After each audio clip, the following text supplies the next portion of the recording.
গতকালকে নবান্নতে আপনি মিটিং ডাকলেন, টেলিকাস্ট করলেন, সবাই আমরা দেখলাম।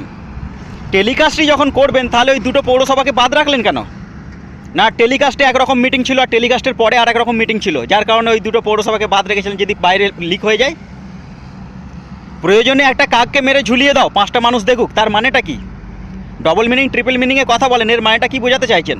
যে যারা প্রতিবাদ করছে তাদের মুখটা বন্ধ করে দাও কেস দিয়ে, আর কেউ যেন প্রতিবাদ না করার সাহস পায়, না আর অন্য কিছু? যে রান্নাঘরে বসে থাকে, যে রান্নাঘরের দায়িত্বে থাকে, সে জানে না লঙ্কা নেই, কি হলদি নেই, কি নুন নেই, কি তেল নেই? আপনি পশ্চিমবঙ্গের ভাড়ার ঘরে বসে আছেন, আপনি জানেন না আয়ের উৎসটা কোথা থেকে, ব্যয়ের উৎসটা কোথায়, কোন খাতে কত টাকা আয় হচ্ছে, কোন খাতে কত টাকা ব্যয় হচ্ছে, কত টাকা তোলা হিসেবে আসছে, কত টাকা কাটমানিতে যাচ্ছে, আপনি জানেন না কিছু? 26 সালে ড্যামারেজ কন্ট্রোল করতে এখন থেকেই বসে গেছেন, 29টা সিট পেয়েছেন, তারপরেও শান্তিতে নেই কেন?